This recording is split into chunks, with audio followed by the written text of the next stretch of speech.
जय श्री कृष्णा दोस्तों। Everyday one श्लोक के सफर में श्रीमद् भगवद गीता के इस पाठ में 28 श्लोकों का सफर तय करते हुए हम आज 29वां और 30वां श्लोक देखेंगे। अभी तक हमने देखा अर्जुन दोनों सेनाओं के बीच में खड़े होकर उनके मन में दुविधाएं शुरू हो गई है, कृष्ण को उन्होंने कहना शुरू कर दिया है। इसी क्रम में आगे हम देखेंगे और अर्जुन क्या कहते हैं। तो यह रहा आपके सामने 29वां और 30वां श्लोक।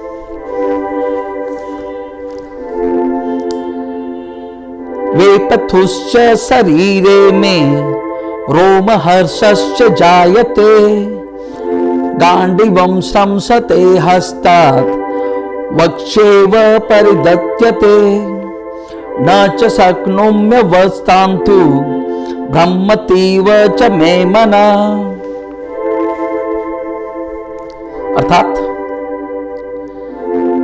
अर्जुन तो पिछले श्लोक में हमने देखा कि अर्जुन कह रहे हैं कि मेरा मुंह सूख रहा है, हाथ कांप रहे हैं। चारों तरफ जब अपने रिलेटिव्स को देखा अर्जुन ने तो उसके मन में अलग अलग प्रश्न आना शुरू हो गए। अभी क्या कर रहे हैं इस श्लोक में, उसी क्रम को आगे बढ़ाते हुए वो और कह रहे हैं श्री कृष्ण को, अर्जुन कह रहे हैं इस श्लोक में भी वो कांप रहे हैं, वो इतना उनको पसीना आ रहा है कि गांडीव उनके हाथ से निकला जा रहा है। ऐसा कब होता है? जब आदमी बहुत टेंशन में होता है, बहुत दुविधा में होता है। जब दुविधा में होने वाली परिस्थिति में जब इंसान होता है उस समय उसके साथ जो होता है वो अर्जुन के साथ अभी हो रहा है ना। इसके लिए हम एक और बात करते हैं इसमें। अर्जुन कहते हैं गांडीव उसके हाथ से निकला जा रहा है। गांडीव अर्जुन के लिए इतना इंपॉर्टेंट था कि जब महाभारत का युद्ध समाप्त होने के करीब था, 17-18 दिन हो चुके थे, तब कर्ण विकराल रूप लेके उसने बहुत जबरदस्त तरीके से आक्रमण किया था और तीरों की वर्षा, वाणों की वर्षा इस तरह पांडवों के ऊपर की कि युधिष्ठिर घायल हो गए। युधिष्ठिर घायल होकर उस समय उन्होंने डिसीजन लिया कि वो अपने शिविर में लौट जाएंगे, थोड़ी देर रेस्ट करने के बाद वापस वो युद्ध में आएंगे। कर्ण की वाणों की जो वर्षा है उसे वो सहन नहीं कर पाते, संभाल नहीं सक रहे थे, तो वो अपने शिविर में लौट है। अर्जुन लड़े जा रहे थे कंटिन्यू युद्ध क्षेत्र में। थोड़ी देर बाद अर्जुन ने देखा कि युधिष्ठिर तो है नहीं, क्या बात है, उन्हें कुछ हो तो नहीं गया हो, कहीं गंभीर रूप से घायल तो नहीं गए, कुछ समस्या तो नहीं गई। इस तरह की बातों से वो उलझकर वो शिविर की तरफ चले गए युधिष्ठिर को देखने। युधिष्ठिर को देखने जब वो शिविर पहुंचे तो देखे युधिष्ठिर स्वस्थ है, ऐसी कोई बड़ी समस्या नहीं हुई है, उनको करीब करीब उनकी हालत ठीक है। अर्जुन को जब युधिष्ठिर ने देखा तो वो खुश हो गए। ओ अनुज, वेलकम, तुमने कर्ण को मार दिया, इससे बड़ी खुशी की बात क्या है? तो अर्जुन ने कहा नहीं भ्राताश्री, मैं तो आपको देखने आया हूँ। अर्जुन कर्ण को अभी तक मैंने मारा नहीं है, वो तब मैं जाकर मारूंगा उसे, अभी तक वो जीवित है, युद्ध कर रहा, मैं तो आपको देखने के लिए आया। इससे युधिष्ठिर क्रोधित हो गए, बोले तुम युद्ध भूमि को छोड़कर आ गए कर्ण को बिना मारे। क्रोधित हो गए वो, तुम्हें तो गांडीव छोड़ देना चाहिए। अर्जुन ने प्रतिज्ञा करी थी कि जो भी इंसान उसे गांडीव को त्याग करने के लिए कहेगा वो उसके सर को धड़ से अलग कर देगा। क्षत्रिय रक्त था, क्षत्रिय की प्रतिज्ञा थी। अर्जुन ने अपनी तलवार को निकालने की कोशिश करी। श्री कृष्ण वहीं खड़े थे, बोले क्या कर रहे हो भाई, व्हाट हैपेंड, क्या कर रहे हो?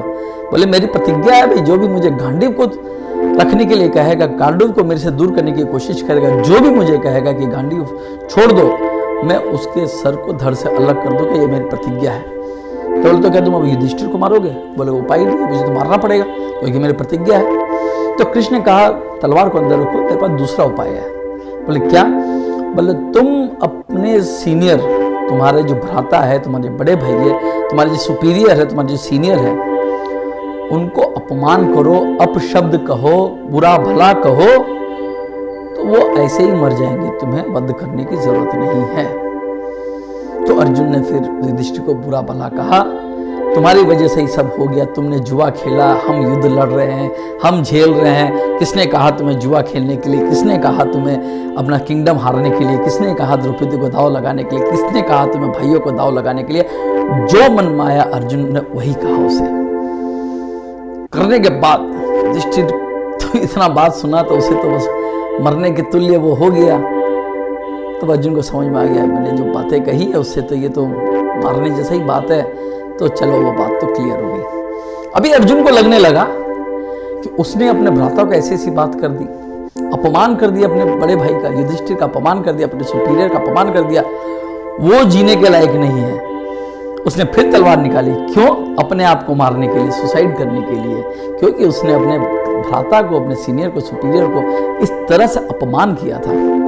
अर्जुन ने, श्री कृष्ण ने कहा, भाई अब क्या हो गया, मामला तो सॉल्व हो गया, फिर क्या तलवार निकाल रहे हो? बोले नहीं, मैंने ऐसी ऐसी बातें कर दी अपने भ्राता को, मुझे जीने का कोई अधिकार नहीं है, मैं अपने आप को मार लूंगा। बोले रुको रुको रुको, इसे भी रखो, तलवार को अंदर रखो, मैं वो दूसरा उपाय भी है।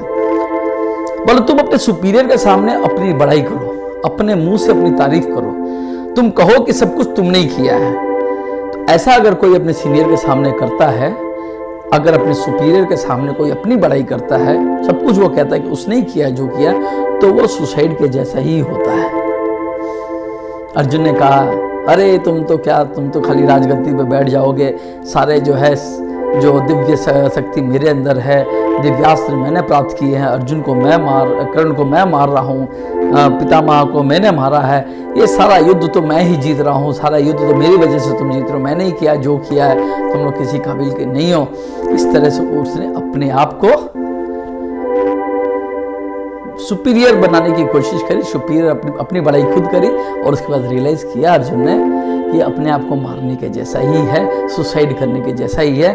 उसकी वो प्रतिज्ञा खत्म हो गई। समझने वाली बात इस बात से यहाँ पर ऐसी है कि अगर हम अपने बड़ों का अपमान करते हैं, अगर हम अपने बड़ों को, सुपीरियर को अगर अपशब्द कहते हैं, तो उनके मारने के तुल्य है, उनको मार देने के समान है अगर हम उनको अपमान करते हैं।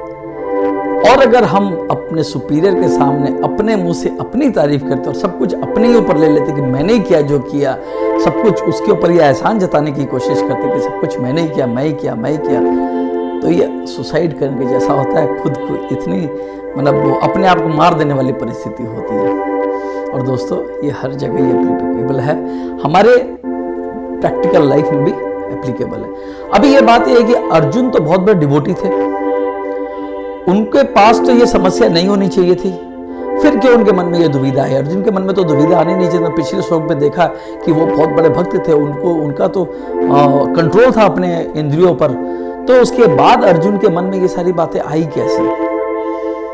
उत्तर एक ही है, श्री कृष्ण की वजह से। कृष्ण ने अर्जुन के मन में डाला। क्यों डाला? ताकि अर्जुन के माध्यम से श्री कृष्ण हमें गीता का ज्ञान दे सके, ताकि अर्जुन तो निमित्त मात्र, एक सिर्फ इंस्ट्रूमेंट है जिसके माध्यम से श्री कृष्ण पूरे संसार को गीता का ज्ञान देना चाहते थे। इसी की वजह से अर्जुन के मन में ये सारी बातें आई। वो प्योर डिवोटी होने के बावजूद, वो परम भक्त होने के बावजूद, और वो एक पुण्यात्मा होने के बावजूद, ये सारे जो उनके कंट्रोल में नहीं है, वो जो कंट्रोल कर सकते थे, वो सारी बातें भी उनके मन में आई। सिर्फ एक और एक ही कारण है, श्री कृष्ण। श्री कृष्ण ऐसा चाहते थे कि उसके मन में आए, वो शंका पैदा करे, वो प्रश्न करे, और उसके प्रश्नों का उत्तर वो पूरे संसार को दे सके गीता के ज्ञान के माध्यम से।